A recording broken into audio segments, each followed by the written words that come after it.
Total Care International commencement exercises are about to begin. We expect the commencement exercise are approximately in 2 hours. And so before we begin for this ceremony, let me remind everybody to please turn your cell phone to a silent mode and be courteous around you by refraining from talking aloud.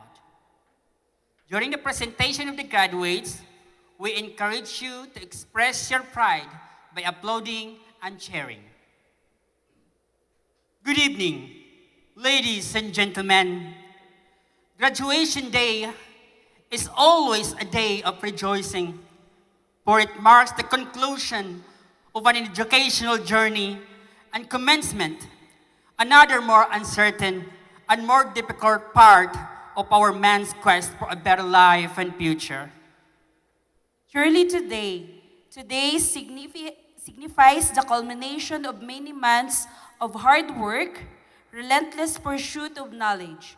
Knowledge that would enable a person to embrace opportunities and take on challenges with clear visions and purposes. Friends, welcome to the first commencement exercises of the Total Care International Central Region Batch 2 2018-2019. With so much cheers, let us laud the graduates as they march towards the venue. Ladies and gentlemen, behold the entrance of the colors.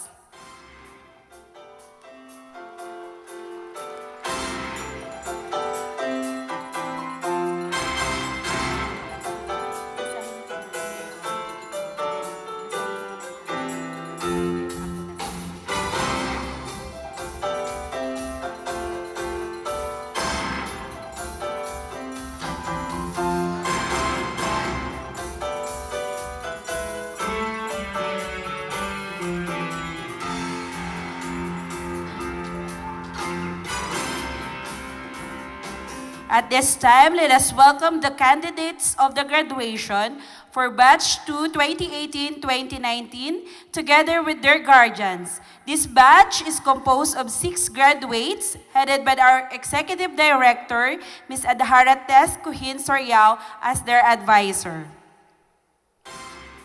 As at this time, let us welcome the Total Care International Batch 2 of Central Region, year 2018 and 2019.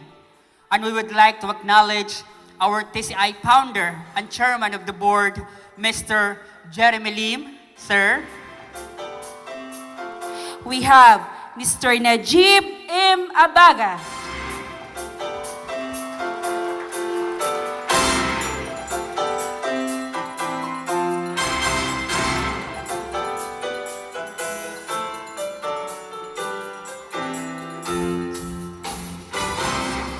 Miss Allen Cave Abarientos.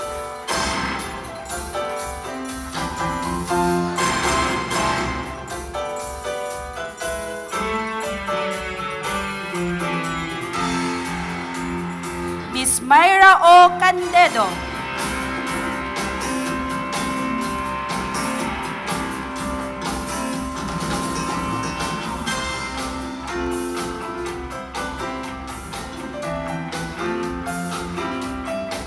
Mr. Richel D. Canumay.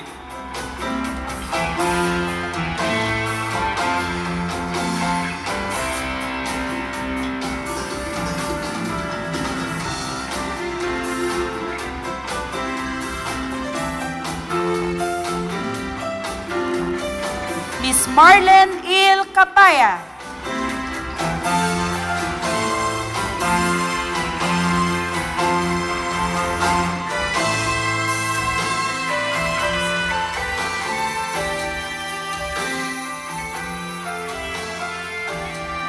And Miss Arwa S. Sumail.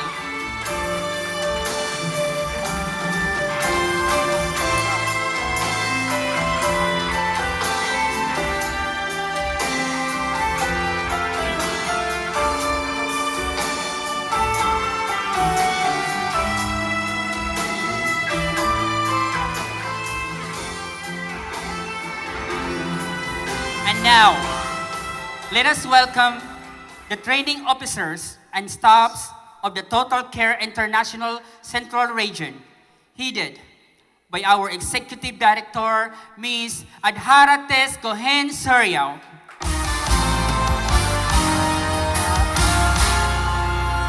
We have Mr. Eric Victorino.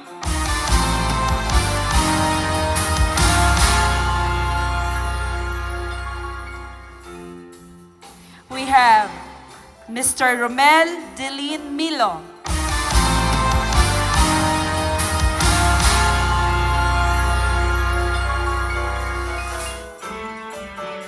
Mr. Nico P. Cedillo.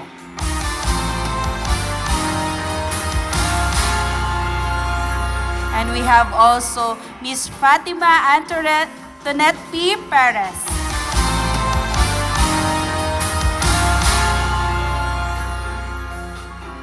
We also have Mr. Mark Nathaniel Nodalo.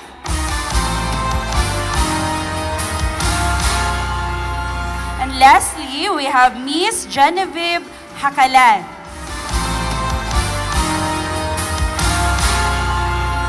And we have also, let us welcome our very active administrative officer, Miss Maria Fatima B. Sardon.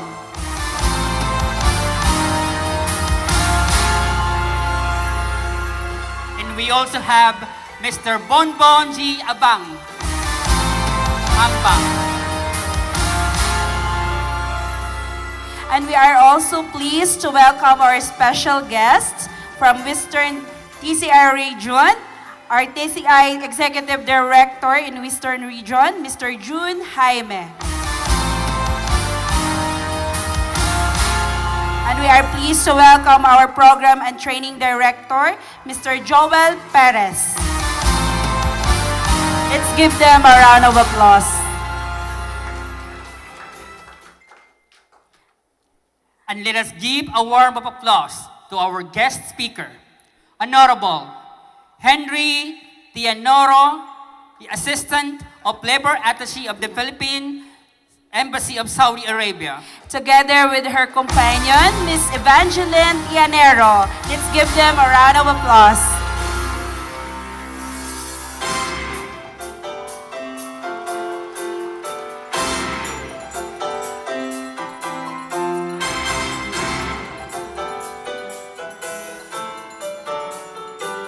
Ladies and gentlemen, and now let us welcome our dear Executive Director of TCI Central Region, Ms. Adharates Cohen Suriao.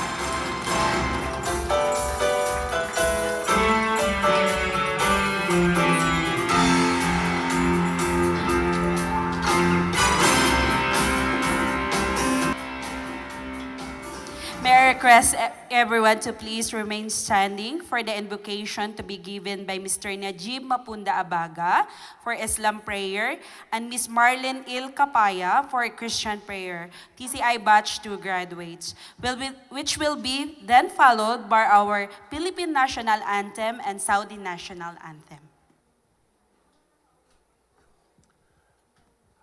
Assalamualaikum sa ating lahat. Magandang gabi. Bismillahirrahmanirrahim. Alhamdulillah Rabbil Alamin Ar-Rahmanirrahim. Malik Yawmiddin. Iyyaka na'budu wa iyyaka nasta'in. Ihdina siratal mustaqim siratal ladzina an'amta 'alaihim ghairil maghdubi 'alaihim waladdallin. Amin. Ya Allah, Panginoon namin lahat, ang makapangyarihan at mapagmahal na lumikha. Ang aming mga puso ay lubos na nagpapasalamat sa pagtitipon na ito na pinagkaloob mo sa amin. Lahat po ng mga bagay na iyong ibinibigay sa amin ay patunay ng iyong walang hanggang na pagmamahal sa amin. Salamat po sa aming pagtatapos na ito. Ganon din po sa lahat ng kaalaman ng aming natutunan. Salamat po sa aming mga guro at iba pang pinuno ng paaralan na ito sa kanilang walang kapagurang pagtuturo sa aming iba't ibang kaalaman. Salamat po sa aming mga kamag-aral at mga kaibigan na naging parte ng pag-aaral na ito. Salamat po sa aming mahal na paaralan, TCI Total Care International, sa kanyang pag-aaruga at pagbibigay pangalawang tahanan. Ya Allah, marami pong kaming pinagdaanan sa loob ng ilang buwan na iba't ibang uri ng problema ng aming naranasan. Ay naniniwala po kami, Ya Allah, na sa aming paglalakbay sa buhay ay may pasakit at paghihirap. Subalit ang mga ito ay siyang nagiging daan upang kami ay mas maging matatag at mabuting nilalang. Salamat po sa aming pag-aantabay sa amin. Taos-puso po kaming humihingi ng tawad sa lahat ng aming kasalanan sapagkat ang mga ito ay bunga ng aming karupukan. Tulungan niyo po kaming hanapin ang kapayapaan, yakapin ang kabutihan. Sa araw pong ito, ng aming pagtatapos ay lubos po kaming nagpapasalamat sa inyo. Buksan niyo po ang aming mga mata upang makita ang kagandahan sa aming paligid. Buksan niyo po ang aming mga tainga sa aming pakikinig sa lahat ng mga mensaheng ibinibigay sa pagtitipong ito. Naniniwala po kami na ito ay galing sa inyo. Buksan niyo rin po ang aming isipan upang piliin naming matutunan ang mga bagay na naayon sa inyong kagustuhan. Higit sa lahat, buksan niyo po ang aming mga puso para lalo naming mahalin ang mga bagay na pinagkaloob niyo sa aming katulad ng pag-aaral. Sa amin pong mga gagawing desisyon sa hinaharap at patuloy niyo po kaming gabayan. Naway gawin mo kaming mga instrumento upang ang inyong pagmamahal ay patuloy na mananatili sa lahat ng panahon na aming buhay. Lahat pong ito ay aming pinapanalangin sa ngalan na mapagmahal na Allah. Ya Allah, Ya Rabbul Alamin. Amin. Let us put ourselves in the most holy presence of our Savior, Jesus Christ. In the name of the Father, and of the Son, and of the Holy Spirit. Amen. Lord, thank you so much for giving us life and opportunity to gather us here today to celebrate this important, meaningful, special day in our life. We pray and thank you to our teacher and fellow students who share their knowledge and talent to accomplish everything. We thank you for giving us strength to resist all the challenges, temptation, and trials that we encounter. We pray to protect us from any harm and abuses that we continue our journey in life. We ask your guidance and protection since we all know that we are far away from our families and relatives. We all know that you are always there for us. By faith, nothing is impossible. In prayer, may the Holy Spirit be with us in everything we do. In the name of the Father, and of the Son, and of the Holy Spirit. Amen.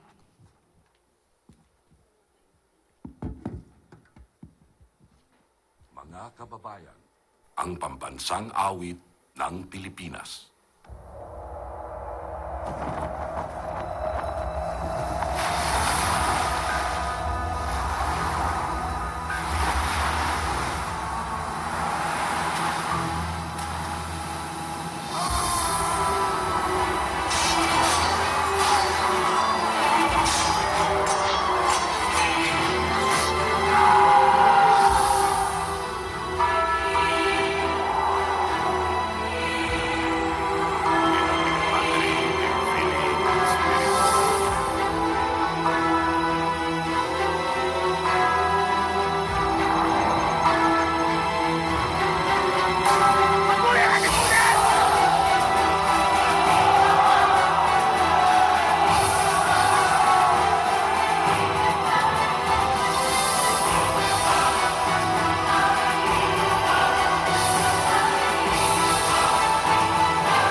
وارفع الخفاق أخضر يحمل النور المسطر رددي الله أكبر يا موطني عشت فخر المسلمين عاش الملك للعلم والوطن سارعي للمجد والعلياء مجدي لخالق السماء وارفع الخفاق أخضر يحمل النور المسطر رددي الله أكبر يا موطني عشت فخر المسلمين عاش الملك للعلم والوطن Members of the graduating batch, honored guests, faculty, staffs, alumni, family, and friends. My name is Noraldin Disumemba. And I'm Miss Elizabeth Beltran, the Masters of Ceremony for the first commencement exercises of Nursing Aid and Caregiving Program of the Total Care International Central Region, Batch 2, 2018-2019. First and foremost, thank you to all the commencement committee who spent many long hours for planning this day, and to many others that helped to organize and plan these commencement exercises. Thank you, moms and sirs. And lastly, of course, to the upcoming and ongoing batches, your efforts are well appreciated. Thank you so much again. To formally welcome us all, may I call Mr. Eric Victorino, one of our training officer of TCI Central Region, for the welcome address. Sir?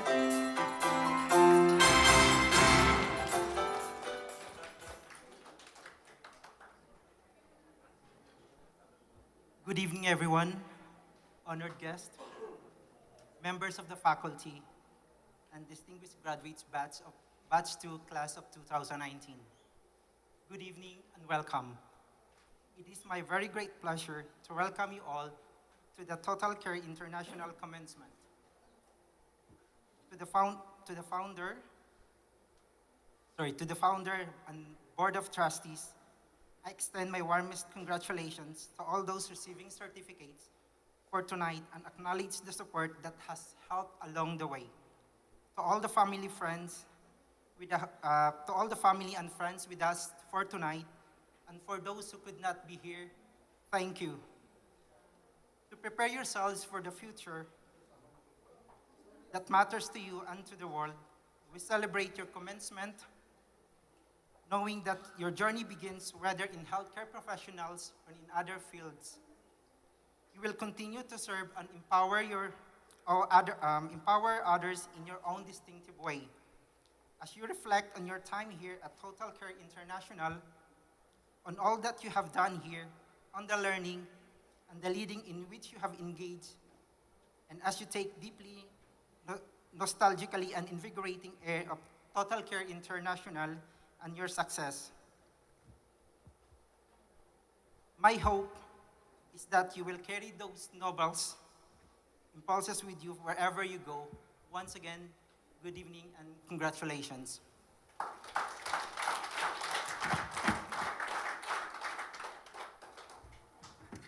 Thank you, sir, for that heartwarming welcome.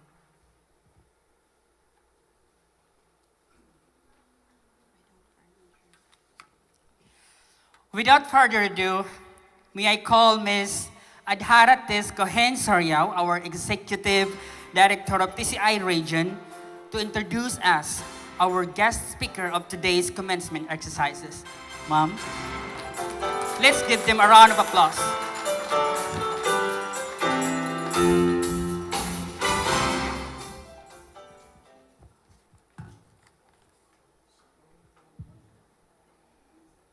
Dear graduates, visitors, ladies and gentlemen, good evening. Tonight, this task of introducing our guest of honor and speaker is a great privilege. Our guest of honor was born on April 8, 1956, and married to Mrs. Evangeline Bikbik Tianero. He graduated in Notre Dame of Marbelle University in Coronadal, South Cotabato, with a degree of accounting management, and took his master's degree in business administration at Ateneo de Zamboanga University, Zamboanga City. He was designated as provincial head and chief labor employment officer in Department of Labor and Employment in Zamboanga del Norte Provincial Office in January 11, 2010 until May 12, 2014. He was also designated as Assistant Labor Attaché, Philippine Consulate General, Philippine Overseas Labor Office in Hong Kong, last September 12, 2014 to September 13, 2017. And he was also the Chief Labor Employment Officer and Assistant Labor Attaché in Kuala Lumpur, Malaysia, from September 27, 2017, and presently and finally, last April 2019, 2 months ago, he came as our Assistant Labor Attaché here in Polo Owa, Riyadh, Saudi Arabia. Without further ado, please join me in welcoming Honorable Henry P. Tianero. A round of applause.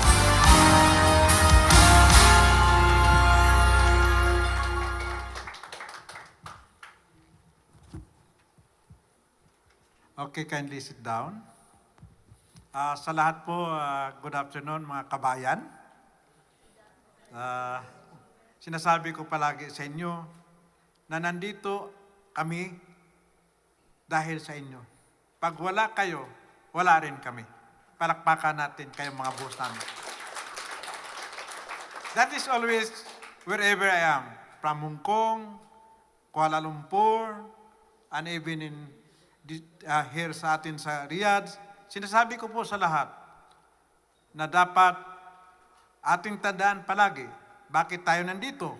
Polo officers, taga-imbahada, walang ibang rason nandito dahil sa inyo. Para pagsilbihan kayo. Of course, I would like to congratulate the officers of Total Care International for having this kind of activity. And because of this, I would like to congratulate the graduates who are now with me. Nainggit ako sa inyo. Ever since, hindi po ako naka-attend ng graduation. When I was in elementary, halfway I went home. When I was in high school, I skipped the graduation. In college, I also missed that one because I was not in our school but outside of, parang binigyan kami ng break sa aming scholarship program at hindi ako naka-attend ng graduation ko. I missed really the graduation. When I was in Ateneo de Zamboanga, my wife will be a witness, Banji. Hindi din ako naka-attend ng graduation kasi pag kuwan pa lang ng tuga, magkano ba? That pira. Maliit pa yung mga anak ko, sabi ko, ibili ko na lang ng gatas. Kaya ang ginawa namin ng aking asawa, 3 araw, libre ang pagkain dahil lahat naghanda ang mga classmate ko at nandun ako, sumasabay lang sa kain, pero hindi sa graduation. Of course, hindi tama. Because graduation will always be your memory of the hardship you have done because of those sleepless nights, the hours of sacrifice for training, and this will be your monument that you have really got the price of hardship, and that is the day that you have the cup that you have graduated. Yan ang maganda. Di ba? Sabi nila magasto daw ang education. Bakit pa ako mag-aral? Bakit pa ako mag-training? Magastos yan. Hindi ba? But try ignorance. if education expensive. Saan ba tayo dyan? Kaya saludo ako sa inyo, nagsakripisyo kayo. I know, ang panahon nyo as OFW, nakatutok sa inyong trabaho, but despite of that, si Sir, mas younger, ikaw siguro sa akin ng konti lang, Sir, pero si Sir tingnan ninyo. Ha? Nagtiis pa o pa mag-graduate. Ano ba talaga ang gusto niyan?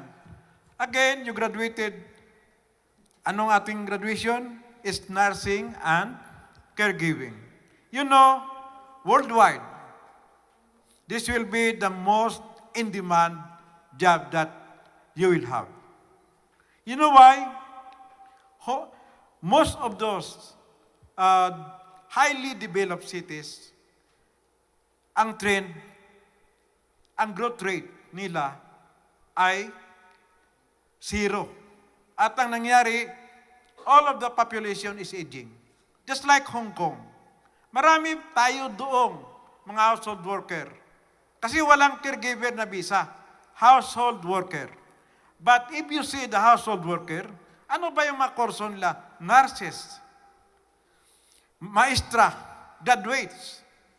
But still, they are household workers. But they are graduates of caregiver course. Magkano ang sweldo? If you are just a mere household worker, your salary is like 30,000 pesos. Pero libre naman ang bahay at ang pagkain ninyo. But if you are a caregiver, magkano ang sweldo? 60,000 to 90,000 pesos per month. Net sa inyong accommodation at kain. Saan pang merong aging population? Singapore, Japan, and Germany, Canada, and USA. Doon yung mga developed countries, they need so much caregivers. And this is now the right time that we have to have this training because of the demand that we foresee for the next 30 years. Sabi nga ng Hong Kong, hindi masupply ang kanilang pangailangan.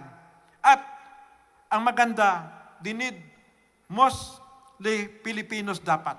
Kasi magaling ang Pilipino sa ganong bagay. Yesterday, I was also in this similar training. Isang agency rito, manpower agency, cleaners yung mga kinukuha nila, but they are training them to caregiving. They are training them sa baby care program. Bakit? You know, here in Saudi Arabia, alam naman natin yan, marami pong abuses ng ating mga workers. Do you know that? Every day, 2 buwan pa ko. Pero yung cases, yung mga complaints that I receive now, 30 days per day, ganito nakataas ang files ko.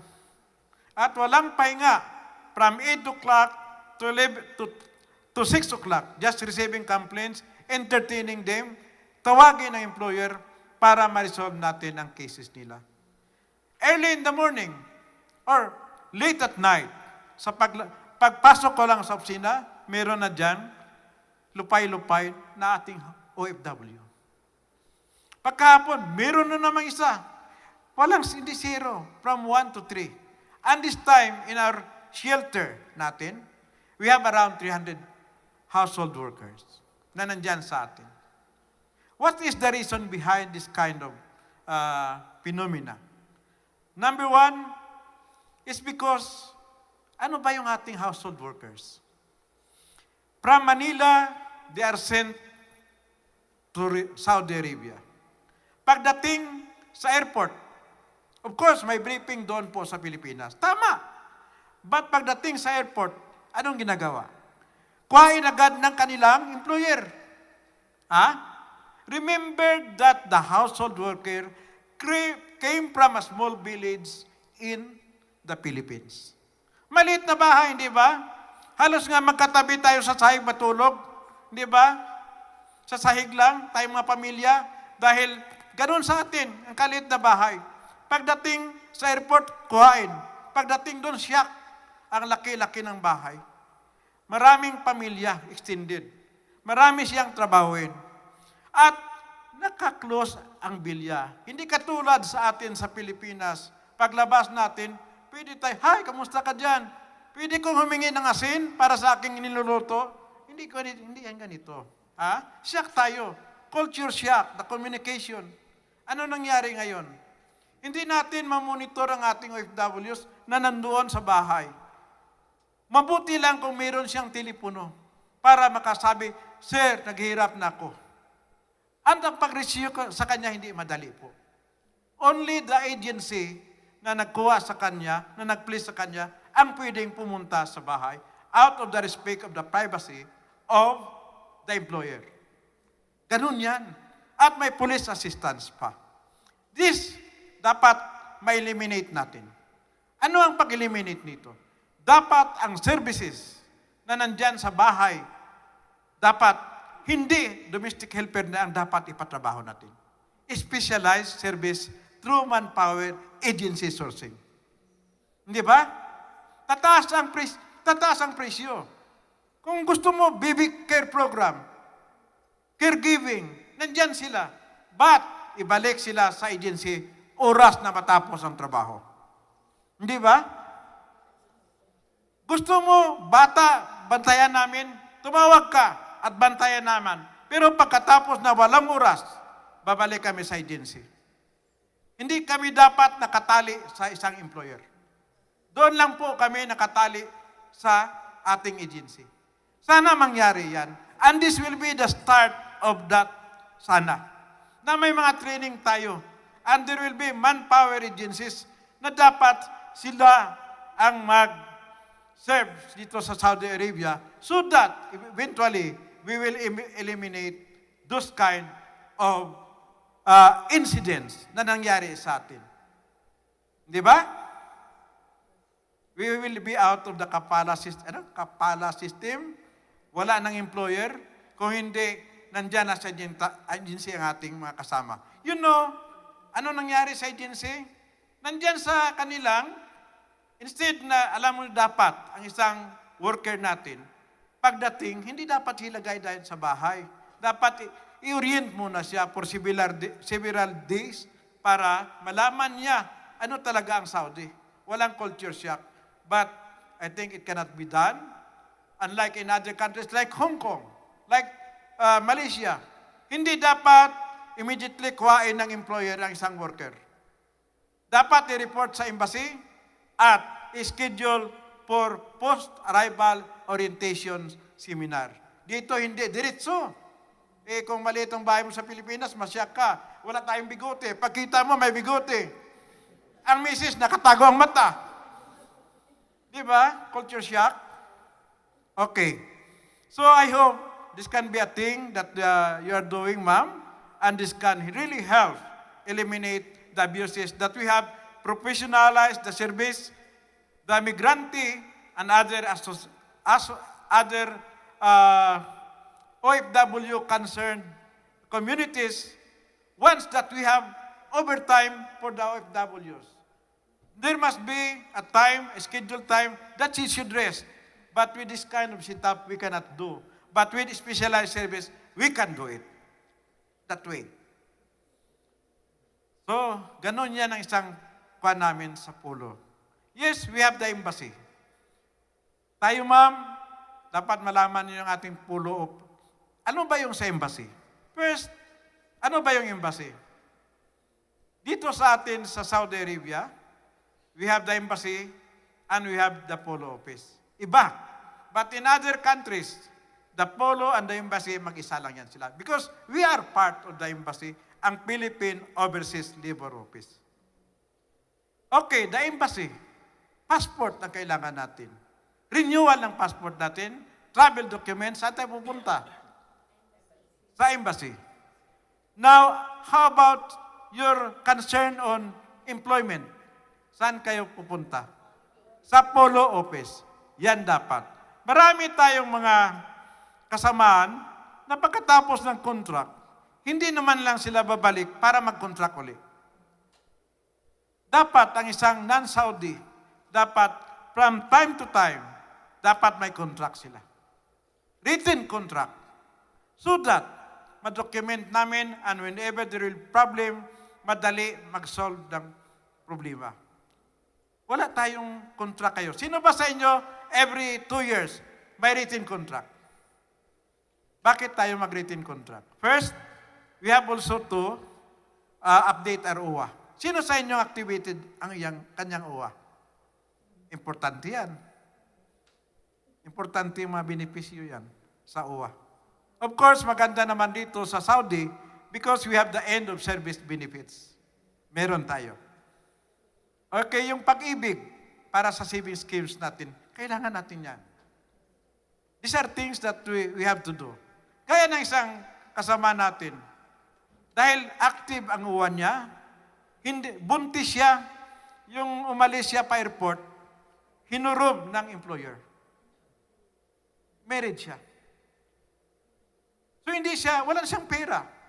Inisyuhan siya ng, sa airport, sa anong dahilan, nirecall yung kanyang final exit visa. So, pinabalik siya. Wala siyang pera. But he is an active OWA member. You know, when you travel out and you are buntis, dapat within how many days, period, dapat makaalis ka dahil pag hindi, dito ka mga anak. Kaya hinabol namin, pinakasapan namin ng OWA, bigyan ng ticket at nabigyan siya. At makalipad na siya. Halimbawa, kung may OWA kayo, ang isang OFW, na kung active ang kanyang OWA, sakaling siya ay hindi natin alam, madisgrasya sa trabaho o anuman, the family will receive 200,000 as benefits if you are an active OWA member. Ganun ang kwan niya. Ngayon, kung hindi naman sa mga may sakit siya at kailangan ng presence ng pamilya, nandito siya, one family, pag active, pwede makapunta dito, libre ang ticket to be shouldered by OWA. Yun lang sinasabi ko sa inyo na importante. At habang dito tayo sa Saudi, sabi ko nga sa ating mga kababayan, always know the rules, the labor laws natin dito. Para yon ang guide natin at protection natin. Be smart by knowing what is the Saudi labor law. Diyan palagi tayo nagkakamali. Just like, sir, sabi na, sir, gusto ko na umuwi, sir, i-rescue it, pauwinan nyo kami. You know, you have contracts signed by the employer. How much is the cost of the contract of coming here para lang makuha ang isang worker, domestic worker magkano? 12,000 to 16,000 Saudi Riyal. So dapat, sabi ko sa kanila, unless you were abused, unless there was really pinahirapan kayo, that's the time we can say, without even the consent of the worker, the employer, pwede kayo namin mapalis. But without a valid reason, mahirapan po tayo. So kayo ba lahat, may mga kontrata na dapat? Minsan wala kasing kontrata. So again, naghanap po tayong trabaho. Nandito na po tayo sa Saudi. As always, know your rights and know who is your employer. Sino bang aking employer? Sino bang HR? Ano bang mga contact number nila? So that when you need our services, alam namin kung sinong kontakin. Dahil pag may complaint kayo, susulatan po namin sila at i-resolve ang inyong issue. By the way, Polo is not handling cases. We are not handling cases. We are just but facilitators of the complaints of the worker. Kung maaari lang, may padala natin, ipahiwatig sa employer, pwede ba ma-resolve natin, ma-settle natin sa kanila? Kung ma-settle natin, then, very good. But kung hindi natin ma-settle, we have to go through the process, and it is the Saudi authority who can be the judge of whether there is merit sa kanyang complaint or not, o whoever manalo, ang employer ba o sa kanya. So, yun po ang proseso natin dyan sa atin sa polo. So again, I'm really happy to be here with you. I'm just about 2 months here, but I'm doing my work, helping OFWs. In Hong Kong, our service is more on applications of contracts, applications of OEC.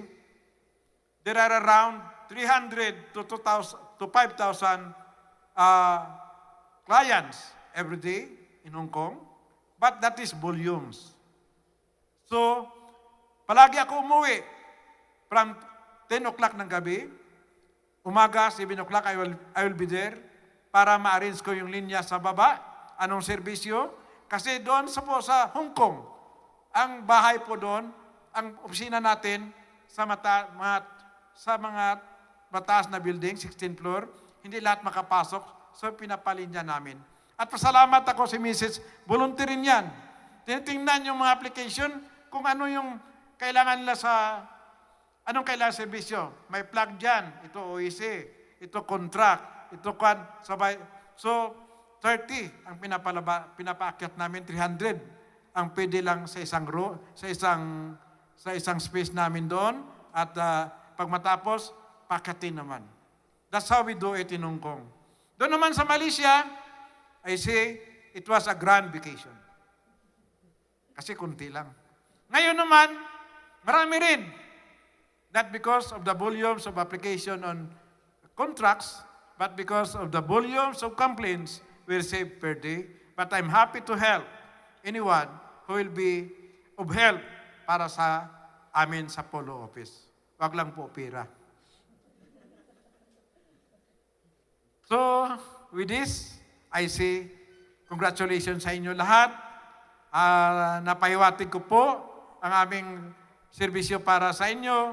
Sana naman maintindihan nyo gaano katindi ang hirap ng mga OFW rito. But if you are like this sir, you are like ma'am, and you are like them, success is very near to us. Always uplift your career. Do not lie. Do not rest on your laurel. That's it. But always go step by every step. Dapat meron kang plano para na rin sa kapakanan ninyo because times is changing and you must also change your strategy. You must change yourself to the needs of time. And that's it. Congratulations again.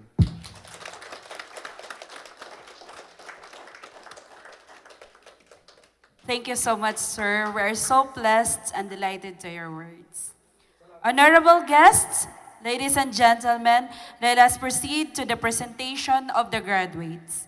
May I request Mr. Romil Delin Melo, one of our training officers in TCI Central Region. And may we request also our Executive Director, Ms. Adhara Tescuhin Sariao, to please come forward for the confirmation of the graduates for Batch 2 2018-2019. Good evening, everyone. To our Executive Director of the TCI Central Region, Ms. Adhara Tescuhin Sariao, BSNRN, as one of the training officer of this beloved school, the Total Care International Central Region, Kingdom of Saudi Arabia, I have the honor to present to you the candidates for the completion for school year 2018-2019 who have successfully completed the requirements for caregiver and nursing aid course. Graduates, as I called your name, please stand up. Mr. Najib M. Abaga, Ms. Allen Cave Abarientos, Ms. Myra O. Candido, Mr. Retzel B. Kanumay, Ms. Marlene L. Capaya, and Ms. Arwa S. Sumail.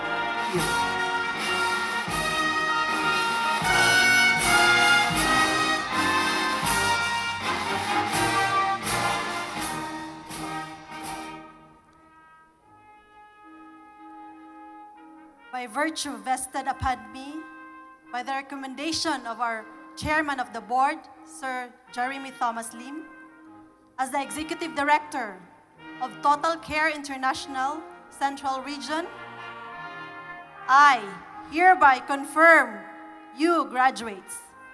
Graduates, please turn your tassels from your right cuff to your left cuff.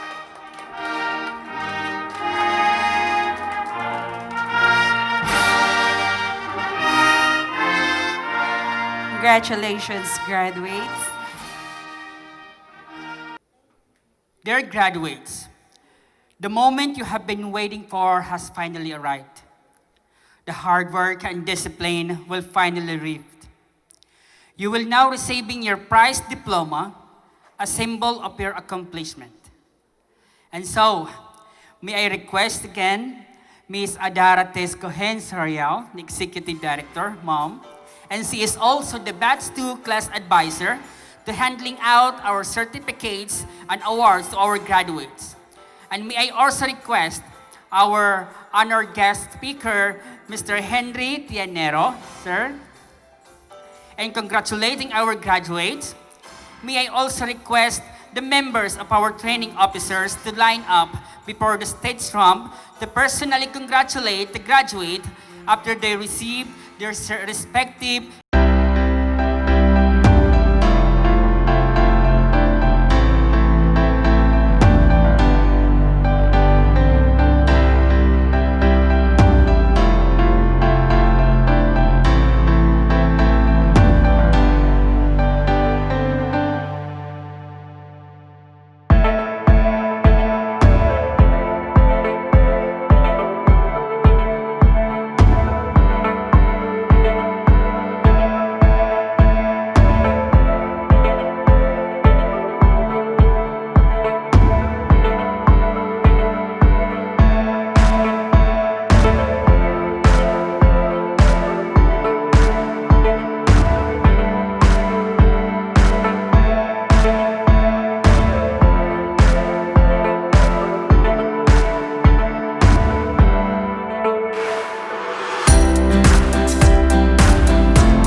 honored guests, friends, ladies and gentlemen, a pleasant evening to each and everyone.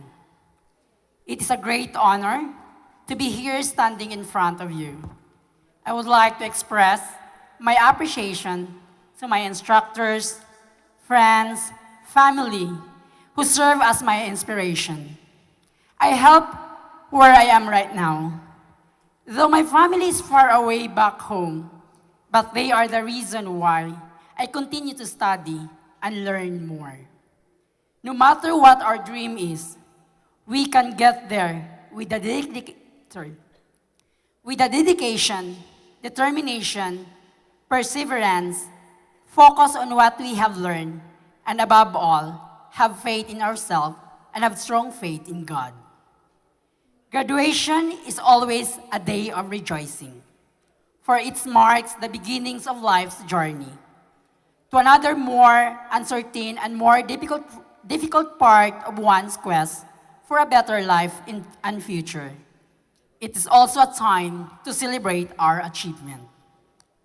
Why of all the profession, I choose caregiving? I choose caregiving because caregivers must possess the following qualities: positive attitude, desire to create deep relationship, takes initiative, have patience and ability to see what someone can do. I greatly believe that I have these qualities. I really want to touch people's life. Positive attitude. A good caregiver exhibits a positive attitude even in the most challenging situation. Desire to create a deep relationship. Though the core responsibilities of a caregiver may be attend to the physical needs of a loved one, an exceptional caregiver will also see the mental and emotional needs as well. This comes by the forging a deep relationship with their client, really getting to know them and listening their story or answering their questions. Keep them mentally stimulated and emotionally fulfilled. Takes initiative. A good caregiver takes initiative to solve problems and bring them to your attention before you may even know they exist. Patient, patient, patient. We can't overemphasize the importance of caregiver. Having an ample patient. When caring for a senior adult, it requires near endless patience to continue to show the love and compassion through stressful and challenging momentos. Ability to see what someone can do. A good caregiver is someone who focuses on their patient can do, now what they cannot. You want a caregiver who looks for ways to overcome your gain, love, one limitation so they can maintain as much independence as possible and experience a greater quality of life.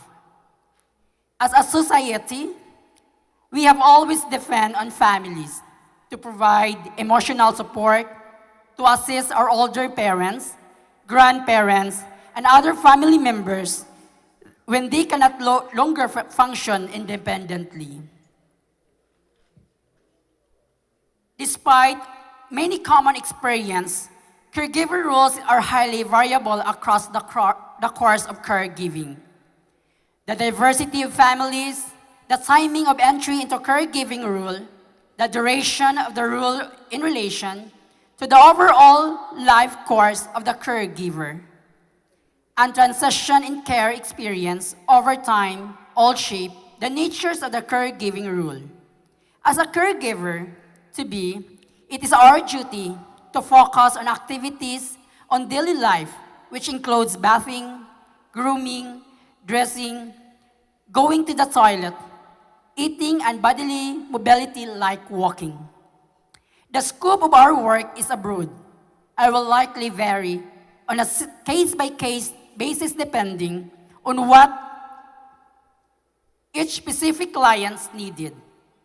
It's our mission to make day-to-day life easier, safer, and more comfortable for a senior who are still medically and physically fit enough to live at home. This is our tough job, but we may have the choice to expand beyond the scope and touch on different basic life self-care function and make difference in life of our client by inspiring and providing them the essential care they need. As my parting message, in behalf of my batch 2, thank you so much to our dear instructor, headed by Ms. Ma'am Adhara, for imparting your knowledge to us, ma'am. To Total Care International, headed by Mr. Jerry Thomas Lim.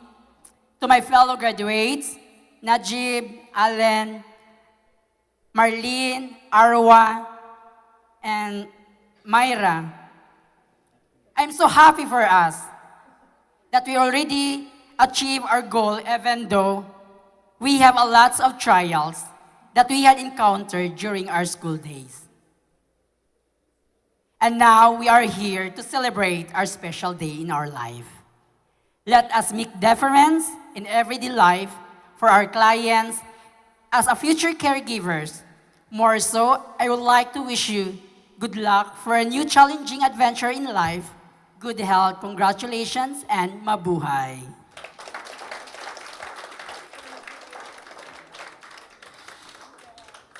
Wow. Amazing. I'm so speechless. Like, what a wonderful and so moving words from you, Mr. Richel. Thank you so much, and I'm so sure your family will be so proud of you. And to all of you graduates, once again, congratulations.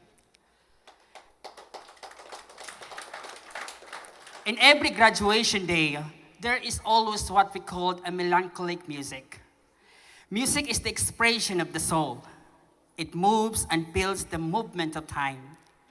Through a song that emphasizes the strength that amidst of challenges, let us hear the graduate to sing a song at the beginning with the graduates.